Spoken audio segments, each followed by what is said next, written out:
Hello and welcome to my YouTube channel. मेरा नाम है आकाश और आज हम देखेंगे मेलेफिशिएंट का पार्ट 2। जैसे ही फिल्म शुरू होती है हम देखते हैं कि कुछ लोग उस जादुई जंगल में आते हैं जहां मेलेफिसिएंट रहती है। वे वहां से कुछ जादुई जीव चुरा रहे थे।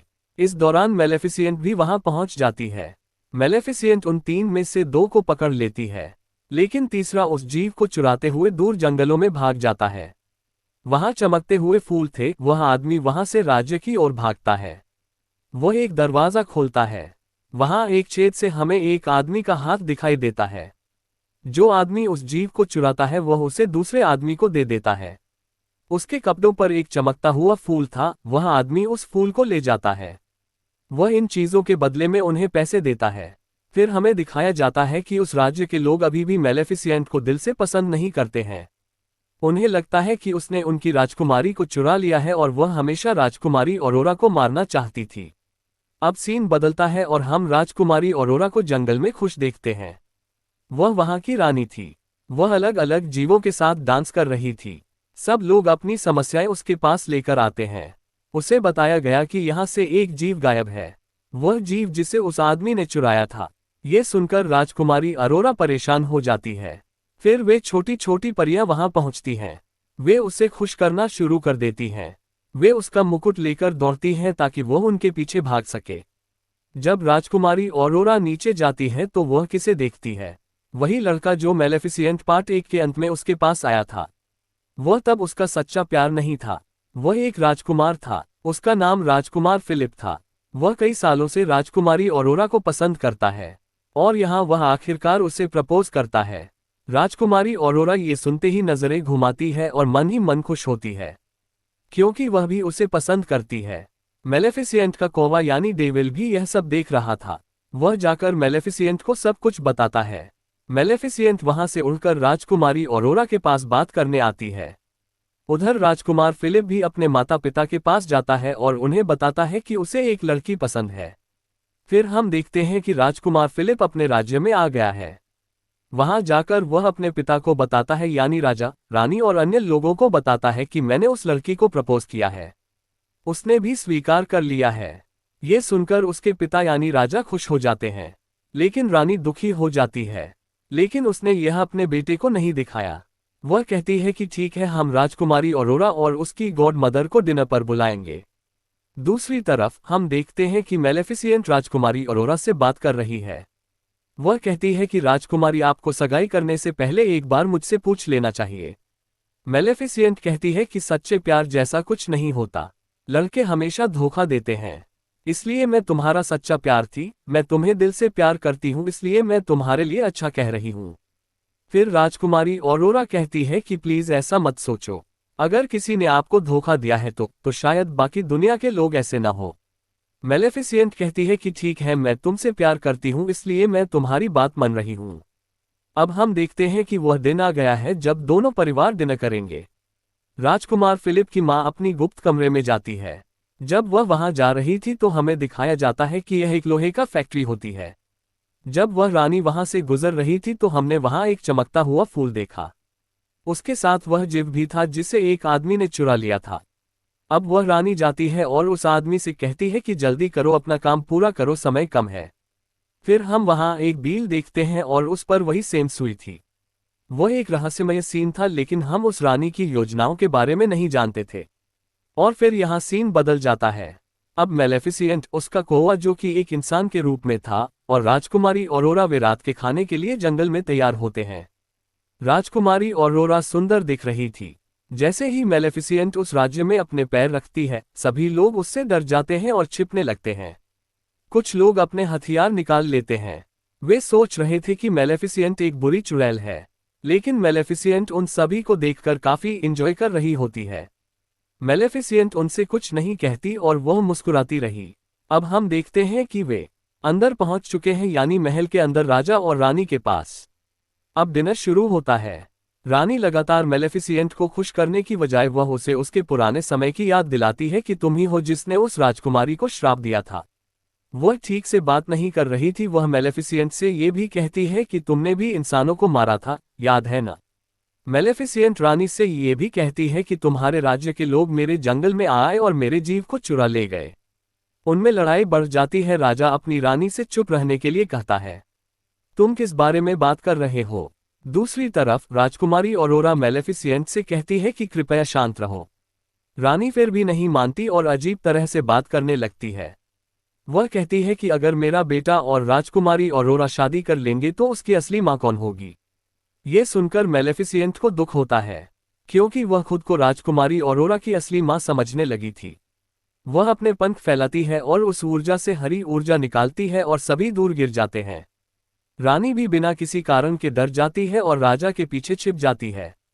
राजा गिर जाता है और रानी जोर जोर से बोलने लगती है कि मेलेफिसेंट ने राजा को श्राप दिया है। ऑरोरा उसकी बात पर यकीन कर लेती है।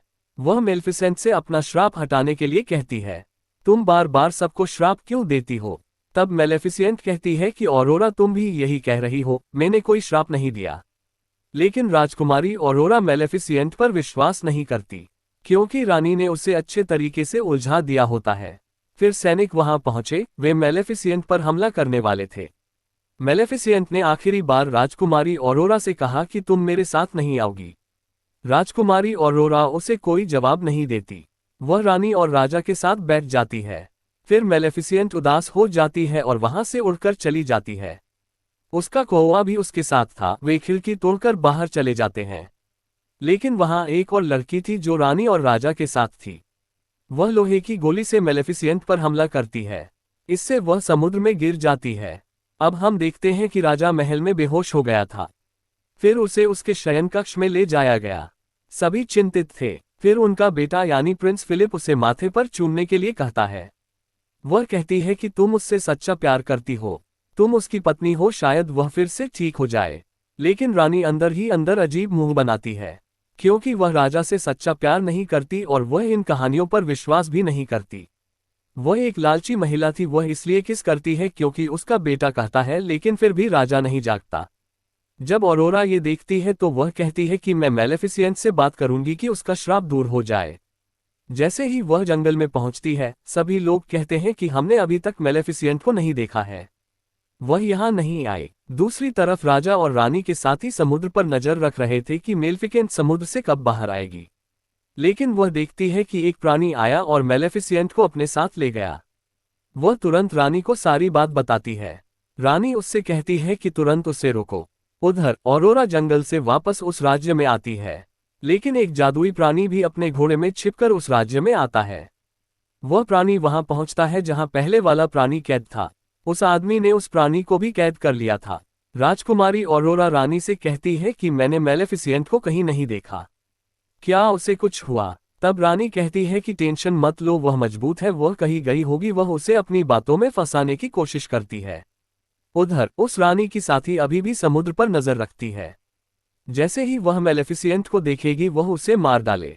फिर यह घोषणा की गई कि अगले 3 दिनों के भीतर राजकुमार फिलिप और राजकुमारी ऑरोरा की शादी है। हम सभी झगड़े छोड़ना चाहते हैं, हम लड़ाई को सुलझाना चाहते हैं, और फिर जंगल के सभी जीव इस शादी में आमंत्रित हैं। दरअसल यह उनकी योजना थी।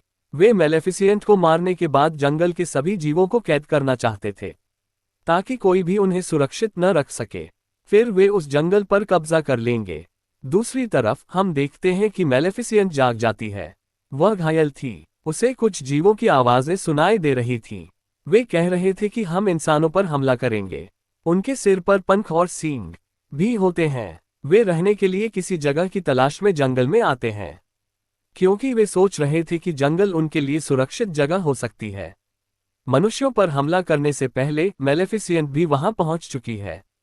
जीवों में से एक मेलेफिसेंट की ओर बढ़ता है। वह उससे कहता है कि अपनी शक्तियां हमें दे दो और हम इंसानों को कैसे हरा सकते हैं, हमें बताओ। लेकिन मेलेफिसेंट उसे दूर फेंक देती है। उन जीवों के हेड का नाम बोरा था। जब वह देखता है कि मेलेफिसेंट के पास ऐसी शक्तियां हैं कि वह किसी को भी इतनी दूर फेंक सकती है, वह खुश हो जाता है कि उनसे निपटना आसान होगा। अब बोरा का साथी मेलेफिसेंट को गुफा में ले जाता है। वह उसे बताता है कि यहाँ बुरी और अच्छी परियां एक साथ रहती थीं। क्योंकि इंसानों ने उनका शिकार करना शुरू कर दिया था, इसलिए उन्हें एक साथ रहना पड़ता है। फिर वह एक स्ट्रक्चर के पास आता है। वह स्ट्रक्चर अभी भी वहां थी और कोई हलचल नहीं कर रही थी। तब बोरा का साथी उसे बताता है कि मेलेफिसेंट, तुम उनके परिवार से हो, तुम आखिरी शक्तिशाली और अच्छी परी बाकी बची हो। वह आदमी मेलेफिसेंट से कहता है कि तुम सबसे शक्तिशाली हो और जल्द ही तुम उस स्टेज पर पहुंच जाओगी जहां तुम दुनिया की सबसे शक्तिशाली परी बन जाओगी। लेकिन वह आखिरी स्टेज तुम अभी पार नहीं कर पाती हो, और वह है राजकुमारी ऑरोरा को माफ करना, क्योंकि तुमने उससे पूरी जिंदगी प्यार किया है। किसी को दिल से माफ करने के लिए बहुत हिम्मत की जरूरत होती है। जो किसी को दिल से माफ करता है वही दुनिया का सबसे मजबूत इंसान होता है। तब मेलेफिसेंट कहती है कि नहीं, मैं उससे माफ नहीं कर सकती, मैंने हमेशा उससे प्यार किया लेकिन उसने मुझे धोखा दिया। तब बोरा भी वहां पहुंच जाता है। वह घोषणा करता है कि प्रिंस फिलिप और प्रिंसेस ऑरोरा शादी कर रहे हैं। हमारे पास उन पर हमला करने का अच्छा मौका है।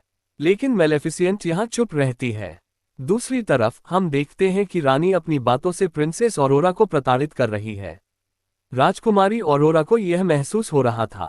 वह प्रिंस फिलिप के पास जाती है और उससे कहती है कि मैं सिर्फ आपकी वजह से ये सब सह रही हूँ, नहीं तो मुझे रानी पसंद नहीं है। दूसरी तरफ हम देखते हैं कि रानी का आदमी जो चमकते हुए फूल पर काम कर रहा था, वह उससे कुछ धूल का पाउडर तैयार करता है। वह कहता है कि परियां इससे मर सकती हैं, मैंने इसे मेलेफिसेंट को मारने के लिए तैयार किया है। इसे देखकर रानी खुश हो जाती है। उसके पास एक छोटी परी भी है। जैसे ही वह उस पाउडर को उस पर फेंकता है, वह परी मर जाती है। रानी खुश हो जाती है। वह आदमी कहता है कि मैं और पाउडर तभी बना सकता हूं जब तुम और चमकते हुए फूल लाओ। फिर रानी अपने आदमियों को तुरंत उन फूलों को इकट्ठा करने का आदेश देती है। जैसे ही उसके आदमी उन फूलों को इकट्ठा करने के लिए वहां पहुंचते हैं, मेलेफिसेंट को यह पता चल जाता है। वह भी वहां पहुंच जाती है, लेकिन बहुत देर हो चुकी थी। उसके सैनिकों ने सारे फूल तोड़ दिए थे और मेलेफिसेंट यहां कुछ नहीं कर सकती थी। वह दुखी थी क्योंकि उसके साथ हमेशा बुरा ही होता था। वे सैनिक लोहे की गोली से मेलेफिसेंट पर हमला करते हैं, लेकिन तभी बोरा का साथी उसके सामने आता है और उसे बचा लेता है। मेलेफिसेंट भी ढाल बनाती है जिससे वे सुरक्षित हो जाते हैं। बोरा दूसरे सैनिकों पर हमला करना शुरू कर देता है, लेकिन जैसे ही मेलेफिसेंट बोरा के साथी को गुफा में ले जाता है, वह मर चुका होता है। अगली सुबह हम देखते हैं कि राजकुमार फिलिप और राजकुमारी ऑरोरा के विवाह की तैयारियां शुरू होती हैं। जंगल के सभी जीव राज्य की ओर बढ़ रहे थे, लेकिन जैसे ही मेलेफिसेंट का कौवा, जो कि मनुष्य के रूप में था, अंदर जाता है, उसे रोक दिया जाता है। हम देखते हैं कि राजकुमारी ऑरोरा सुंदर दिख रही थी। राजकुमार फिलिप उसे एक फूल देता है। वह कोई और नहीं बल्कि उसके जंगल का चमकता हुआ फूल था। इसे देखकर वह हैरान हो जाती है कि रानी ने मेरे लिए ये क्यों भेजा। वह रानी की तलाश में जाती है। फिर उसे वह गुप्त द्वार मिल जाता है। वह फूल अभी भी उसके हाथ में था। चलते चलते वह उस चरखे तक पहुंच जाती है। उसे दर्शन होने लगते हैं कि अभिशाप क्या था और वे मुझे कहां ले जा रहे हैं। वह देखती है कि वहां दो परियां कैद थीं। उन प्राणियों को उस आदमी ने कैद किया था। वह उन्हें आजाद करने ही वाली थी कि उस आदमी ने देख लिया और उसे रोक दिया। तभी रानी वहां पहुंचती है। वह राजकुमारी अरोरा से कहती है कि मेरा राज्य पहले उस जंगल के पास था, लेकिन वे प्राणी और मेलेफिसेंट के पूर्वज मेरे राज्य को नुकसान पहुंचाते थे और इसी के चलते मेरे पिता मर चुके थे। लेकिन जब मेरा भाई इस मामले को सुलझाने के लिए वहां गया तो उन प्राणियों ने मेरे भाई को भी मार डाला। जब मैं अकेली रह गई तो मुझे राजा से शादी करनी पड़ी। वह मेरा पति है लेकिन मैं उससे प्यार नहीं करती। रानी कहती है कि मैं तुम सबसे बदला लूंगी। वह सैनिक को राजकुमारी अरोरा को एक कमरे में कैद करने का आदेश देती है। वे भी ऐसा ही करते हैं। फिर उन जीवों को भी एक कमरे में बंद कर दिया जाता है। फिर उस आदमी द्वारा तैयार किया गया पाउडर उन पर छिड़का जाता है। इससे सभी जीव कमजोर हो जाते हैं। जिस कमरे में ऑरोरा और उसकी शादी के कपड़े होते हैं, उसने उसे फाड़ दिया और उससे एक लंबी रस्सी बना ली। वह महल से नीचे जाने की कोशिश करती है, लेकिन तभी सैनिक वहां पहुंच जाते हैं और राजकुमारी ऑरोरा खुद को कमरे में बंद कर लेती है। मेलेफिसेंट का कौवा, जो इंसान के रूप में था, वह भी महल के अंदर आ जाता है। दूसरी तरफ राजकुमार फिलिप अपने बीमार पिता के साथ बैठा हुआ था। उसे ये सब पता नहीं है। अब रानी अपने महल की छत पर थी। वह उस जंगल की ओर बम फेंक रही थी। दूसरी तरफ बोरा भी अपनी सेना के साथ उस राज्य पर हमला करने आ रहा था। इस बीच मौका पाकर ऑरोरा उस कपड़े की रस्सी से लटककर नीचे आ जाती है। वह राजा के कमरे में आती है और राजा फिलिप भी वहां था। वह सब कुछ बताती है कि रानी ने उसके साथ क्या किया था। मेलेफिसेंट ने तुम्हारे पिता को कोई श्राप नहीं दिया, वह तुम्हारी माँ ने दिया है। ये सुनकर राजकुमार फिलिप चौंक जाता है।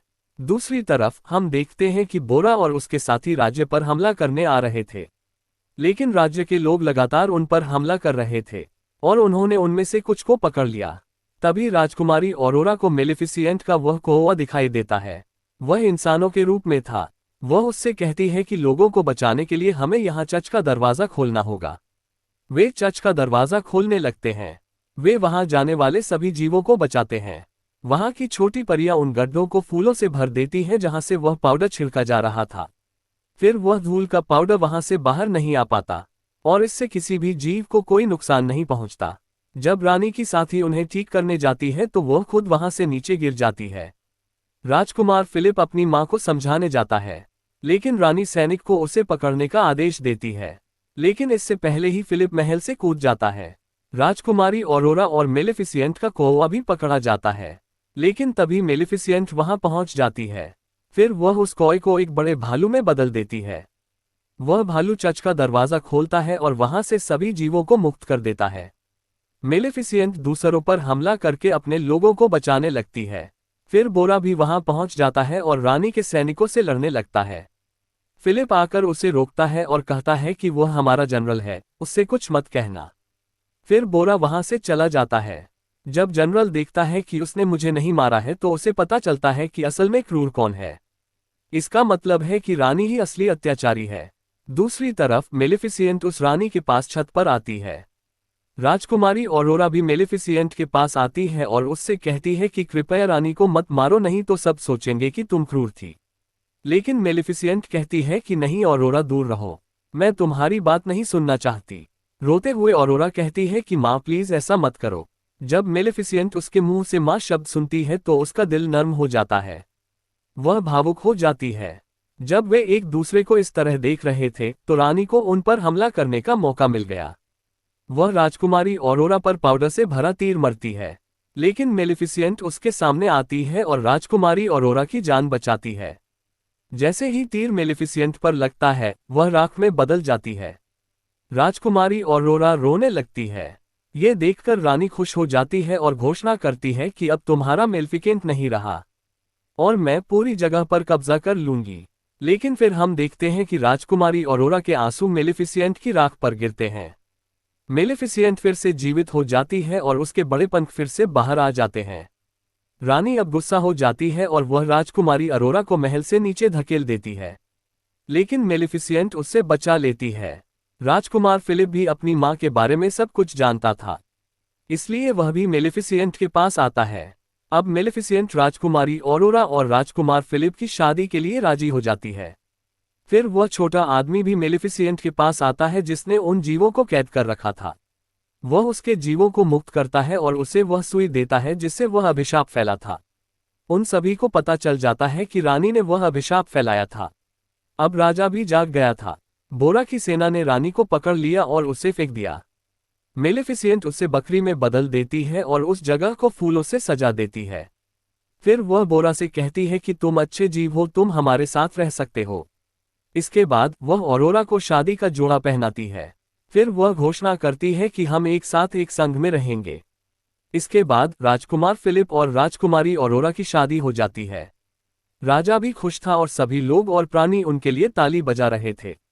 यहाँ दोनों राज्य मिलते हैं और वे खुशी से रहते हैं। फिर मेलेफिसेंट फिलिप और ऑरोरा से कहती है कि मैं फिर यहाँ आऊंगी जब तुम्हारा एक प्यारा बच्चा होगा। इसके बाद मेलेफिसेंट वहां से चली जाती है। सब कुछ शांत हो जाता है।